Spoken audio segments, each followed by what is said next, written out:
नमस्कार श्रोते हो, स्वागत आहे तुमचं सफर कथा विश्वाची विथ दर्शना या यूट्यूब चॅनलवर. आजची कथा आहे समुद्राची हाक. समुद्र म्हणजे एक महान काव्य आहे.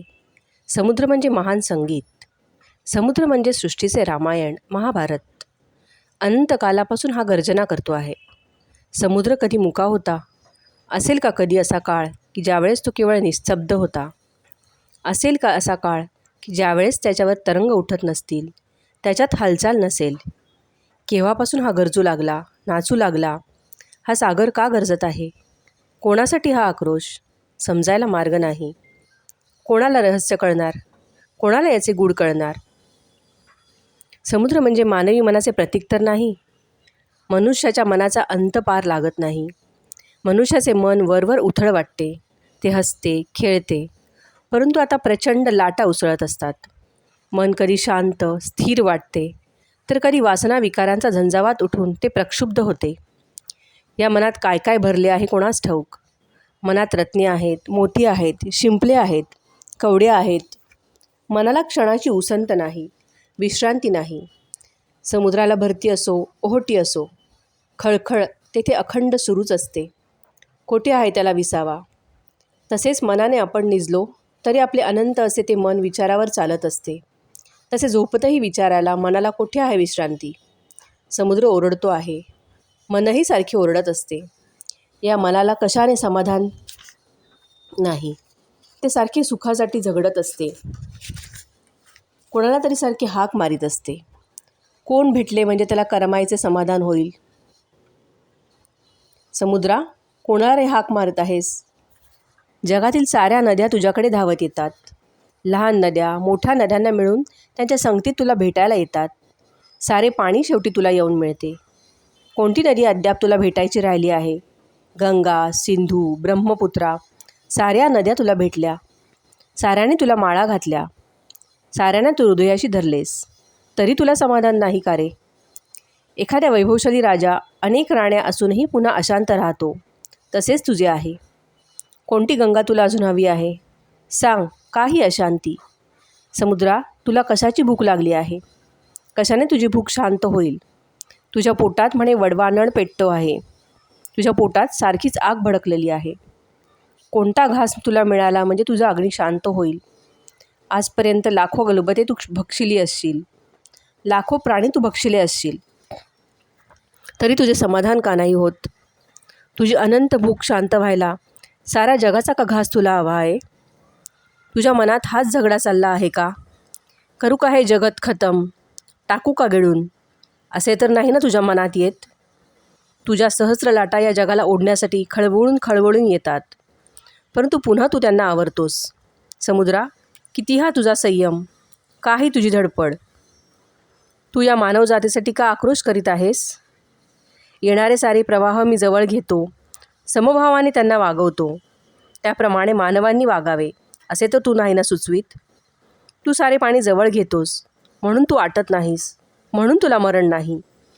त्याप्रमाणे मानव जर परस्परास प्रेमाने जवळ घेतील तर मानवजात टिकेल, नाही तर मानव प्राणी जगातून नष्ट होईल असे तर नाही ना तुला सांगावयाचे. अनंत काळापासून तू ही गर्जना करीत आहेस, परंतु मनुष्याने ती अद्याप ऐकली नाही. अजूनही मनुष्य मनुष्याला खात आहे. माणूस माणसाला मारीत आहे, लुटीत आहे, छळीत आहे. माणूस माणसाला गुलाम करीत आहे, पायाखाली तुडवीत आहे. मनुष्य प्राणी जन्माला येऊन हजारे वर्ष झाली, तरी तुझा संदेश त्याला अद्याप कळला नाही. माझी जात श्रेष्ठ, माझा देश श्रेष्ठ, मी श्रेष्ठ, या पलीकडे या मानव प्राण्याची अद्याप दृष्टी जात नाही. समुद्रा, म्हणून का तुझी तडफड? का तू कर्मयोग शिकवित आहेस? सात्विक कर्मयोगी कसा असावा ते का तू सांगत आहेस? मानवांनो, भरती असो, ओहोटी असो, मी सदैव माझ्या कर्मात रमलेला आहे. सुखदुःख विसरून मी माझे कार्य करीत आहे. माझे स्मरण करा व तुम्हीही असेच झगडत राहा. सुख असो वा दुःख, जय वा पराजय, कर्म करीत राहा. असे का तुला सुकवायचे आहे? समुद्रा, तुझी गर्जना ऐकली की हृदय गंभीर होते. तुझ्या गर्जनेचा अर्थ समजला नाही, तरीही शरीरातील अणुरेणू नाचतो. तुझ्यात काय जादू आहे कळत नाही. तुझे वर्णन कसे करावे तेही कळत नाही. तू परमेश्वराचेच प्रतीक आहेस. अनंत ईश्वराचे तू सिंहासन आहेस. लहान होड्या परंतु निर्भयपणे तुझ्या वक्षस्थळावर त्या नाचत असतात. तू त्यांना खेळवतोस, डोलवतोस, एखाद्या वेळेस रागवतोस व त्यांच्या थोबाडातही मारतोस.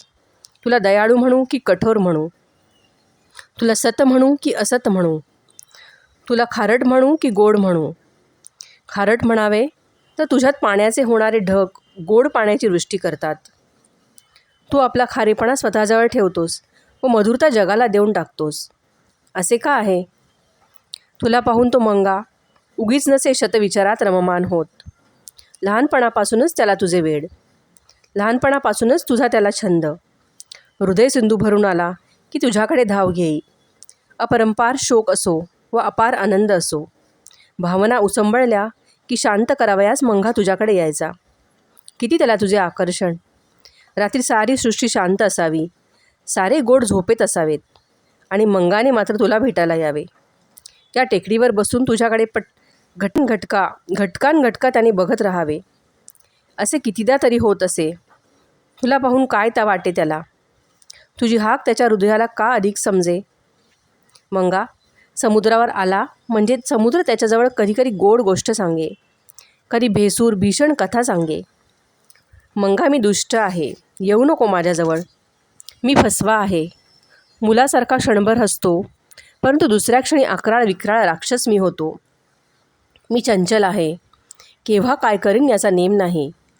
माझ्याजवळ याल तर मराल, मराल असे मी सांगत असतो. मी मृत्यूची गाणी गात असतो. आणि खरे म्हटले तर मंगा या जगात शेवटी मरण आहे. या माणसाच्या धडपडी पाहून कधीकधी मी हसतो. कोण ते त्यांचे अहंकार, बुडबुडे बेटे. अरे मी हजारो वर्षे हा खेळ पाहत आलो आहे. सर्वांची मरणे मी पाहिली आहेत. मोठमोठे राजे महाराजे, त्यांची विशाल नगरे, प्रचंड राजे, ते वैभव, ती हत्ती घोडे कोठे आहेत सारे. कोठे आहेत कौरव पांडव, कोठे आहेत रामकृष्ण, कोठे गेले 53 कोटी यादव, 18 पद्मे वानर. कोठे आहे सोन्याची लंका, तो 14 चौकड्यांचा रावण. कोठे आहे तो अशोक, कोठे आहे समुद्रगुप्त, कोठे आहे तो महान ग्रीक राष्ट्र, कोठे आहे मिसर, कोठे आहे रोम, कोठे आहे इस्तंबूल.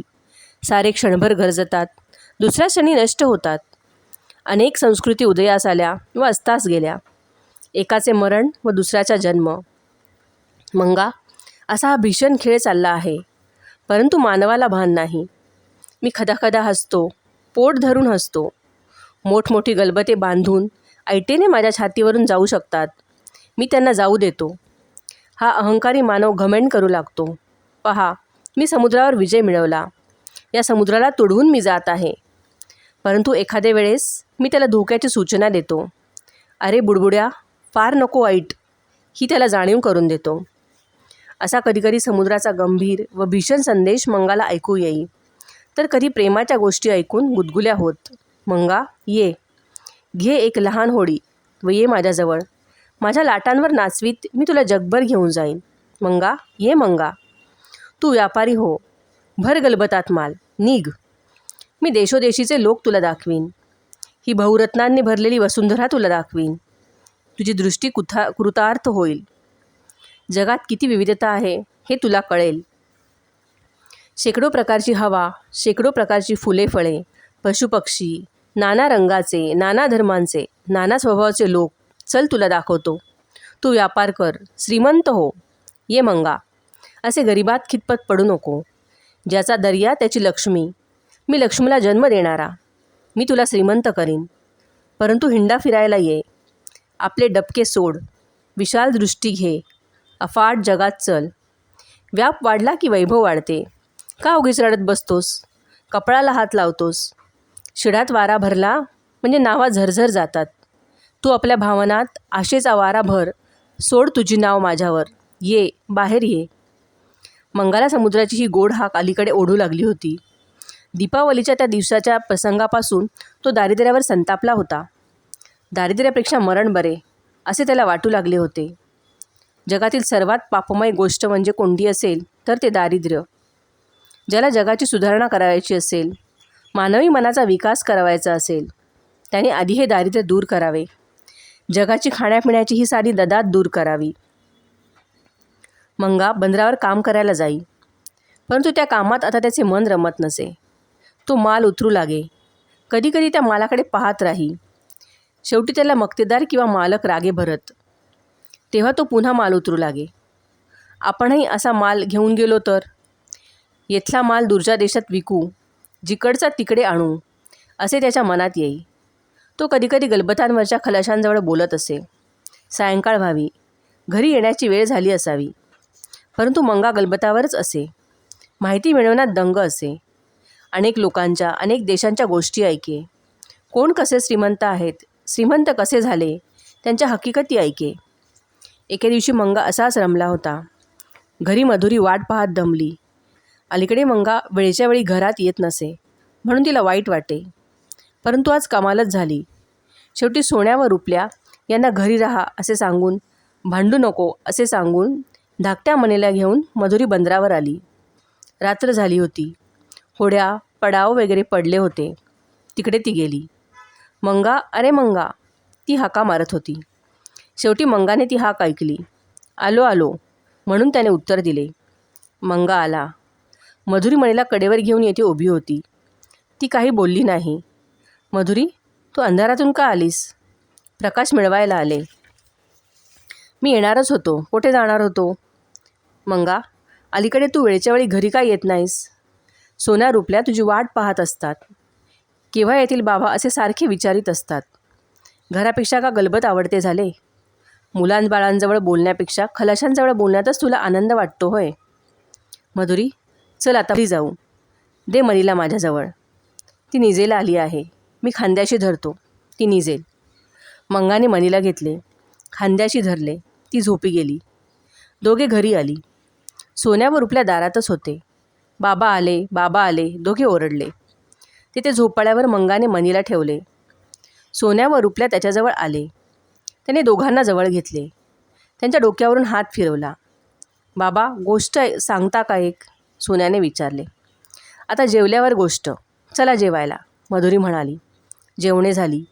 तेथे अंगणात चटई टाकून सारी बसली. मधुरीच्या मांडीवर मणी होती. सांगा बाबा गोष्ट, मोठी आणि न संपणारी सांगा, सोन्या म्हणाला. मंगा गोष्ट सांगू लागला. एक होता मनुष्य. तो गरीब होता. घरी दोन चार कच्ची बच्ची होती. सर्वांचा सांभाळ कसा करणार तो? तो नेहमी दुःखी कष्टी असे. काय करावे त्याला कळेना. तो आपल्या बायकोस एके दिवशी म्हणाला, जाऊ मग कोठे दूर देशाला. नशिबाची परीक्षा पाहतो, पैसे मिळवतो, तेव्हाच घरी येतो. परंतु त्याची बायको रडू लागे, म्हणे, जळले मेले पैसे, काय चाटायचे आहेत? कोंड्याचा मांडा करू, सुखात राहू, नका जाऊ आम्हाला सोडून दूर. परंतु एके दिवशी त्या मनुष्याच्या मनात फारच जोराने विचार आला. तो अस्वस्थ झाला. तो पत्नीला म्हणाला, गेल्याशिवाय माझ्याच्याने जगवणार नाही. तू परवानगी दे. येथे मला राहवत नाही. मी मरून जाऊ का? काय बोलणार बिचारी. शेवटी ती म्हणाली, जा. तुम्हाला नसेच राहवत तर जा. देव आहेच सांभाळणारा. आणि एके दिवशी तो खरेच गेला. एका गलबतात बसून गेला. पुष्कळ दिवस झाले, परंतु त्याचा पत्ता लागेना. रोज बायको व मुले वाट पाहत. आणि शेवटी तो एके दिवशी आला. प्रथम त्याला कोणी ओळखले नाही, परंतु तो बोलू लागताच सर्वांनी त्याला ओळखले. सर्वांना आनंद झाला. त्याने मुलांसाठी कितीतरी गमती आणल्या होत्या. बायकोसाठी दागिने आणले होते. त्याचे दारिद्र्य गेले होते. त्याचा संसार सुखाचा झाला होता. संपली का गोष्ट? सोन्याने विचारले. हो, मंगा म्हणाला. छान आहे गोष्ट, सोन्या म्हणाला. का रे? बापाने प्रश्न केला. त्या मुलांना गमती मिळाल्या म्हणून, सोन्या म्हणाला. तुला पाहिजे तशा गमती? मंगाने विचारले. परंतु तुम्ही कुठे दूर जाता? बाबा, तुम्ही नाही दूर जात. मग आम्हाला जमती आणाल, आईला दागिने आणाल. आपण श्रीमंत होऊ, बंगल्यात राहू. जा ना हो बाबा कुठेतरी, सोन्या म्हणाला. खरंच जाऊ? मग मी लवकर आलो नाही तर रडशील हो. तुझी आई रडेल. आईला विचार बरे. आई, जाऊ दे ना बाबांना. नको हो, कशाला कोठे जा, मधुरी म्हणाली. तू भित्री आहेस आई. जा बाबा तुम्ही, सोन्या म्हणाला. बरे, नी जाता, मधुरी म्हणाली. मुले झोपली. मधुरी व मंगा बोलत होती. मधुरी, खरोखरच माझ्या मनात दूरदेशी जावे असे येत आहे. अशी स्वप्ने मी खेळवत असतो. खूप पैसा आणीन, मधुरीला सुखात ठेवीन, तिला सोन्याने मडवीन, पिवळी करीन असे मनात येते. रोज उठून हल्ली ददात, रोजचीच वणवण. 2 दिवस आपणास परस्परापासून दूर राहू, परंतु पुढे कायमचे सुख मिळेल. थोडी कळ सोसावीच लागेल मधुरी, कष्टाशिवाय काही नाही. जाऊ का मी? देशोदेशीच्या गोष्टी मी बंदरावर ऐकतो. खलाशी किती गमती सांगतात. मला बंदरात ती ओझी वाहण्याचा आनंद नाही वाटत. एक दिवस येईल माझ्या मालाचे गलबत, माझा माल हमाल उतरवीत असतील अशी स्वप्ने मनात येतात. मधुरी, जाऊ का? उद्यापासून नाही मी जाणार बंदरावर काम करायला. नको जाऊस मंगा, तू घरीच राहा, मनीला खेळव. मी मोलमजुरी करीन, तू तरी किती दिवस करणार? मंगा, मी मिळवीन, तू घरी राहा, परंतु जाऊ नकोस कुठे. माझ्याजवळ राहा, मला सोडून जाऊ नकोस. तू गेलास तर मी मरेन, मग मुलांचे कसे होईल? मधुरी, मरायला काय झाले? आपणास वाटते की आपले प्रिय माणूस गेले तर आपण मरू. थोडा वेळ वाटते वाईट, मागून पुन्हा मन शांत होते. मनुष्य आपल्या उद्योगात रमतो. उगीच वेड्यावाकड्या कल्पनात नको रमूस. जरा धीट हो. मुळमुळू रडणारी मधुरी मला नाही आवडत. मंगा, मधुरी रडणारी आहे ही गोष्ट तुला लहानपणापासून माहीत होती. वाळूचे किल्ले आपले नीट झाले नाहीत तरी मला रडू यायचे. तू व बुधा भांडत असत व माझे डोळे भरून येत असत. तू मला त्या वेळेसही म्हणत होतास, रडणारी आहेस, रडूबाई आहेस. असं रडूबाईजवळ कशाला केलेस लग्न? तू तरी माझ्याजवळ कशाला केलेस? तू माझे डोळे पुसशील म्हणून. मी रडणारी, न रडणारा कोणतरी मला पाहिजे होता. माझे अश्रू पुसशील, मला धीर देशील, मला आधार देशील असा मला तू वाटलास. तू गेल्यावर माझे अश्रू कोण पुसीन? मी आल्यावर पुसीन. मधुरी, गरिबीत राहावे असे तुला कसे वाटते? मंगा, मनुष्याला कितीही मिळाले तरी समाधान नसते. ते काही नाही, मी जाणार हो मधुरी, सांगून ठेवतो. बरे बघू, आता नीज. सकाळी सारी उठली. मंगा आज लवकर उठला नाही. मधुरीने त्याला हाक मारली नाही. उलट मंगाच्या अंगावर तिने आणखी पांघरून घातले. मुले केव्हाच उठली होती. ती गडबड करीत होती. सोन्या, रुपल्या, गडबड करू नका, मधुरी सांगू लागली. आई, बाबांना बरे नाही का गं? ते निजले आहेत, सोन्याने विचारले. त्यांच्या कानात आपण कुर्र करू, रुपल्या म्हणाला. तिकडे मंगाने डोक्यावरचे पांघरून दूर केले. त्याचे डोळे उघडे होते. मुले त्याच्याजवळ गेली, त्याच्याजवळ बसली. बाबा उठा ना, रुपल्या म्हणाला. तुझी आई मला म्हणते निजून राहा. तुझ्या आईचे ऐकायला हवे, खरे ना? मंगाने विचारले. बाबा, तुम्ही आईचे नेहमी ऐकता का? सोन्याने विचारले. बहुतेक ऐकतो. तुम्ही न ऐकलेत तर का आई मारते तुम्हाला? हो. मग तुम्ही रडता? हो. पुरे करा रे, जा बाहेर खेळायला, त्यांना निजू दे, मधुरी म्हणाली. मुले बाहेर गेली. मधुरी तिथेच उभी होती. कोणते विचार होते तिच्या मनात? उठू का मधुरी? मंगाने विचारले. नको, आज पडून राहा. रोज उठून बंदरावर जायचे, आज झोप घे जरा. कितीतरी वर्षात इतक्या उशिरापर्यंत तू निजला नसशील. आणि तू नाही का रोज पहाटे उठत? ते काही असो मंगा, तू खरोखरच काही दिवस तरी कामाला जाऊ नकोस. माझे ऐक, मला बरे वाटेल. बरे. आणि खरोखरच मंगा काही दिवस कामाला गेला नाही. मधुरी कामाला जाई. मंगा मुलांजवळ असे बसे असे दिवस चालले होते. परंतु मधुरीला अतिशप्रमाणे ताप आला. एके दिवशी कणत होती. मधुरी, काय होते आहे? सारे अंग दुखत आहे. जरा चेपू? नको. परंतु मंगा उठला. मधुरीचे अंग निखाऱ्यासारखे होते. मंगाने अंग चेपले. त्याने तिच्या अंगावर पांघरून घातले. मधुरी रडू लागली. का बरे रडू लागली? हे काय मधुरी, रडतेस का अशी? येते खरे रडू. ताप उद्या निघेल, मोकळी होशील. ताप न निघो, असाच राहो. असे काय म्हणतेस? मी आजारी असले म्हणजे तू मला सोडून जाणार नाहीस. कितीतरी दिवसात आज तुझे प्रेम मिळाले आहे. आज माझ्या अंगावर पांघरून घातलेस. मंगा, तुझ्या प्रेमाचे पांघरून का फाटले? पडू दे मला आजारी, म्हणजे तुझे प्रेम पुन्हा पोटभर चाखीन. मी तुझ्या मांडीवर पुन्हा निजेन. तू जवळ बसशील, माझा हात शेपशील, कपाळ दाबशील, पाय चुरशील. पडू दे मला आजारी. माझे आजारपण तुला येथे बांधून ठेवेल. वेडी आहेस मधुरी. माझे प्रेम चाखण्यासाठी का आजारीच पडायला हवे? मी दूर देशांतरात जाऊ म्हणतो तरी ते तरी का? तुझ्यावर प्रेम आहे म्हणूनच ना. तू नसतीस तर कोणासाठी मी गेलो असतो? कुठे दूर गेलो तरी सारखी तूच डोळ्यासमोर असशील. आजच्यापेक्षाही तू अधिक माझी होशील. माणसाचं प्रेम जवळून कळत नाही, परंतु दूर गेल्यावर ते कळते. बरे, ते जाऊ दे, आधी बरी हो, असे म्हणून तो मधुरीला थोपटू लागला. इतक्यात सोन्यावर रुपले आले. मधुरी रडत होती. आई, रडतेस का? बाबा तुम्ही मारलेत आईला? नाही रे, तिनेच मला मारले व आपणच आता रडते. मला सुद्धा त्या दिवशी निखारा लावून स्वतःच ती रडायला लागली होती. वेडी आहे आई. अरे, मणी कोठे आहे? आहे अंगणात. ती माती खाईल हो, जा आण. मी सुद्धा आता खडे व माती खाणार आहे बाबा. का रे, तुम्ही खाऊ व खडीसाखर आणत नाही, आणाल ना? तुझी आई जाऊ देत नाही आणायला. आई, जाऊ दे ना बाबांना, दूर जाऊ दे. मग तुम्हाला कोण? आई, तू आहेस ना, जाऊ दे बाबांना, खाऊ आणतील ते. परंतु आई मारते ना रे. परंतु घेते सुद्धा. तुमच्यापेक्षा आईच जास्त घेते. मी नाही घेत. तुम्ही किती उशिरा येता. तुमची वाट पाहून पाहून आम्ही झोपून जातो. नाही का गं आई? जा बाहेर. नको रे सारखी कटकट करू. आमची कटकट, बाबांची नाही वाटतं कटकट. बाबाने तू किती वेळ बोलत असता. त्या दिवशी मी जागा झालो तो बाबा आणि तू आपली बोलतच होतात. तुम्हाला झोप नाही येत रात्री? अरे, मनी रडते आहे. जा, मुंगीबिंगी चावली असेल. सोन्या बाहेर गेला. मधुरीच्या अंगावर पांघरून नीट घालून मंगा चुलीच्या कामाला लागला. आज त्याने स्वयंपाक केला. त्याने मुलांना आधी जेवू घातले. मग मधुरी व मंगा जेवायला बसले. आज जेवण गोड आहे मंगा. म्हणजे? रोज मी करू वाटते. हो कर. मी मजुरी करीन, तू जेवण कर. मंगा, किती दिवसात तुझ्या हातची भाकर खाल्ली नव्हती.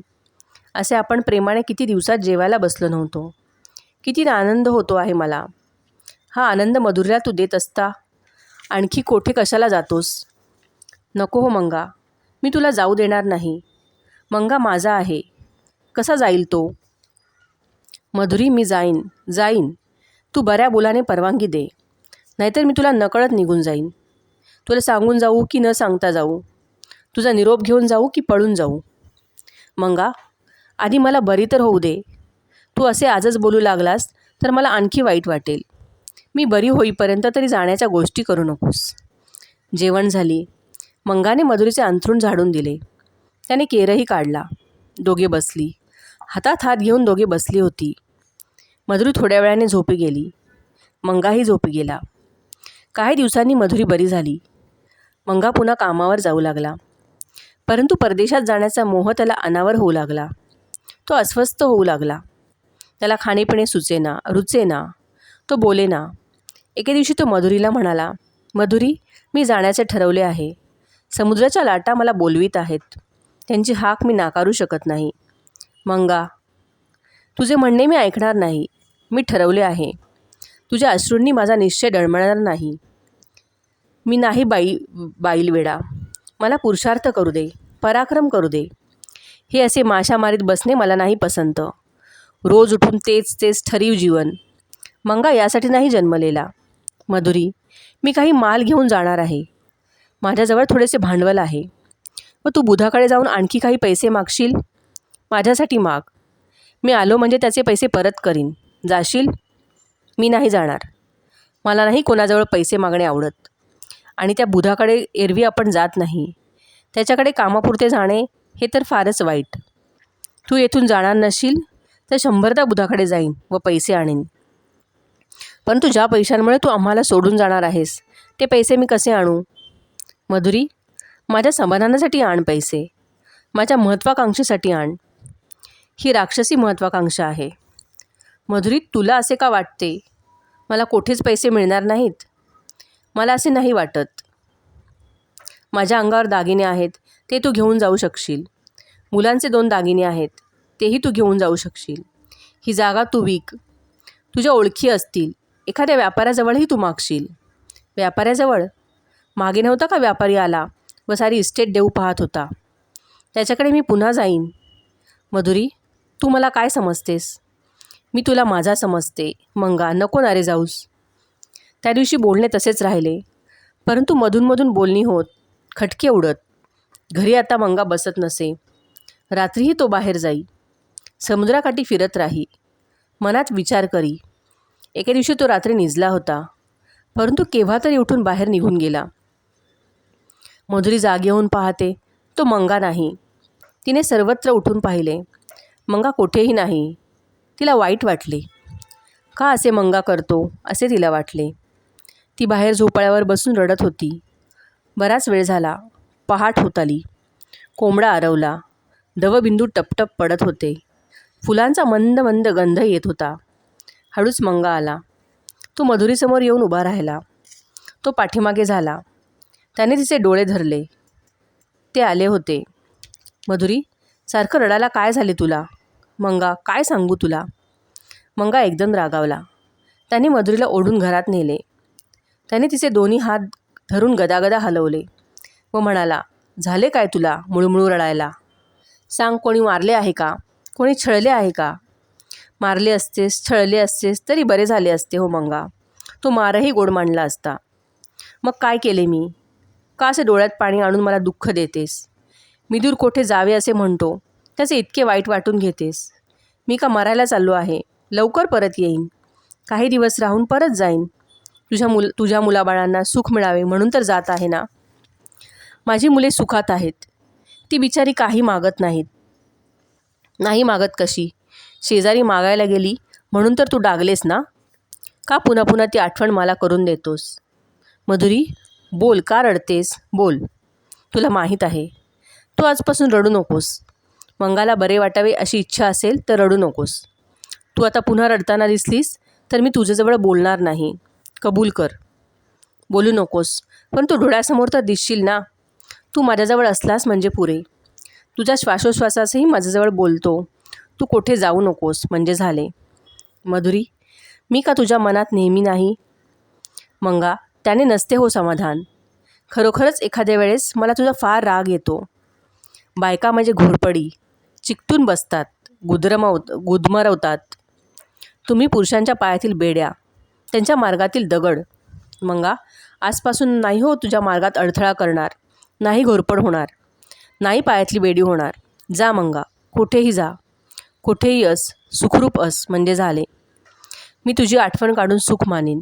मधुरी, काय? तू रागाने सांगतेस होय ना? आटापिटा करून सांगत आहेस होय ना? नाही हो, मी शांतपणे सांगत आहे. शांतपणे? हो. एका क्षणात ग अशी कशी शांत झालीस? अति झाले म्हणजे मनुष्य निराळा होतो मंगा. मग मी जाऊ? बुधाकडून पैसे आणशील? नाही आणणार. तेवढे नको सांगूस. मधुरी, बुधाकडे तू कधी जाणार नाहीस? उद्या मी गेलो व घरी वाण पडली, मुले आजारी पडली, तरीही तू नाही जाणार? इतकी तू कठोर आहेस? काय सांगू मंगा, परंतु मला आज जावेसे वाटत नाही. उद्या काय होईल कोणी सांगावे? मधुरी तुझ्यासारखी निश्चयी थोडीच आहे. मधुरी चंचल आहे मंगा. मग मला भांडवल तर हवे. ही जागा विकून टाक, हे दागिने विक. तुम्ही कुठे राहाल? राहू एखाद्या रुपया आठवण्याच्या खोलीत, होईल कसे तरी. मधुरी, मनापासून हे सगळे? होय, मनापासून. एकदा ठरले ना तुझे जायचे, मग आता मनापासून सांगून काय करू? तुझे समाधान ते माझे. आम्हा स्त्रियांना दुसरे समाधान कुठे आहे मंगा? आम्ही पुरुषांच्या सुखासाठी, त्यांच्या इच्छांसाठी, त्यांच्या महत्त्वाकांक्षांसाठी आम्हाला निराळे स्थान आहे का? खरे ना? जातोस तर आनंदाने जा. मला समाधानाने निरोप देऊ दे. मधुरी, नीज. आता कुठली नीज? हे काय, समाधानाने जा म्हणणार होतीस ना? होय. मग नीज. जो समाधानी असतो त्याला नीट झोप लागते. नीज मधुरी. सकाळ झाली. मधुरीला आज गाढ झोप लागली होती. मुले उठली. मणी आईजवळ निजलेलीच होती. मंगा उठला होता. त्याने मधुरीला उठवले नाही. तो मधुरीकडे पाहत होता. मधुरी हसली. किती गोड हसणे. मंगा एकदम पुढे झाला व मधुरीचे तोंड त्याने कुरवळाले. ती जागी झाली. झालीच जका जागी? मंगा, गोड स्वप्न पाहत होते. तू मोडलंस माझं स्वप्न. पहाटेचे स्वप्न खरे होते. खरेच का? हो. काय पडले स्वप्न? छान छान स्वप्न. मंगा, खरेच गोड होते स्वप्न. काय पाहिले स्वप्नात? कोणाला पाहू? मी काय सांगू? पाहिले एकाला. त्याचं नाव आहे माहिती? म्हणजे मी ना? होय मंगा. तू परदेशातून घरी परत आला आहेस. सोन्या रुपल्या तुझ्याभोवती नाचत आहेत. मनी तुझ्याकडे पाहत आहे. मी आनंदाने तुझ्याकडे पाहत आहे. तू मनीला बोलावतोस, ती येत नाही. किती गोड स्वप्न. तू माझा हात हातात घेतोस व दाबतोस, बोलत नाहीस. असे स्वप्न मी पाहिले. मधुरी, आता तुझी चिंता गेली ना? देवाने जणू दृष्टांत दिला. मी सुखरूप येईन, काळजी नको. देव तारी त्याला कोण मारी, देव मारी त्याला कोण तारी. मधुरी, मानवाच्या हातात काय आहे? परंतु म्हणून जपू नये काय? आपण काळजीने वागावे, शेवटी देवाची इच्छा. मंगा, स्वप्न गोड पडले खरे, परंतु कधीकधी स्वप्ने खोटी पडतात, खोटी ठरतात, नेमकी उलटी होतात. पहाटेचे तसे होत नाही. तू नीज जरा, गोड स्वप्नांच्या गुंगीत नीज. उठू दे मंगा आता, कोणी आले तर हसेल. सांगेन आजारी आहे मधुरी. मंगा, मला उठू दे. खोटे कशाला ते, उठू दे. मंगा तिला उठू देईना. ती रागावली, चिडली. शेवटी मधुरी उठली. ती उभी राहिली. मधुरी, मी बाहेर जाऊन येतो. आपली झोपडी कोणी घेतो का पाहतो. खरेच का विकणारी जागा? तू म्हणालीस ना म्हणून. म्हटले खरे, परंतु नको विकू. ही जागा शेकडो आठवणींची. तू गेलास तर ही जागाच मला आधार देईल. या झोपड्यावर माझा मंगा बसे, तेथे निजे. ही फुले तो फुलवी. अशा आठवणी करीन. खरे ना, नको विकू ही जागा. बरे तर, जशी तुझी इच्छा. मी बाहेर जाऊन येतो. मंगा बाहेर गेला. मधुरी काम करू लागली. तिचे आज कामात लक्ष लागत नव्हते. काहीतरी हुरहुर तिला लागली होती. मधूनच हातातील काम ती थांबवी व सुस्कारा सोडी. सोन्या रुपल्या तिच्याजवळ आले. तिला काय वाटले कोणास कळे. तिने एकदम सारी मुले जवळ घेतली. त्यांचे तिने मुके घेतले. त्यांच्या कपाळावरून डोक्यावरून तिने हात फिरवले. मुले शांत बसली होती. आईला आज काय होते ते त्यांना कळेना, परंतु त्यांना निराळाच काही अनुभव आज येत होता. असा अनुभव त्यांना पूर्वी कधी आला नव्हता. गोड आहेत माझी बाळे, गोड आहेत, असे ती त्यांना कुरवाळून म्हणत होती. इतक्यात मंगा आला. तो ते गंभीर पावन दृश्य त्याला दिसले. तोही मधुरीजवळ जाऊन बसला. जणू सर्वांचा एकत्र फोटोच घ्यावयाचा होता. मंगा मधुरीला मुलाबाळांसह पोटात घेत होता. मधुरी मंगाला पोटात घेत होती. ती सर्वजण बसली होती. मुले मध्येच आईबापाकडे पाहत व आईबाप त्यांचे पापे घेत. मधुरी, मंगाने हाक मारली. काय मंगा, आपण सुखी आहोत नाही? खरोखरच सुखी. होय हो मंगा, असे म्हणून तिने आपले डोळे पदराने पुसले. श्रोते हो, आज इथेच थांबूयात. भेटूयात पुढील कथेत. तोपर्यंत नमस्कार.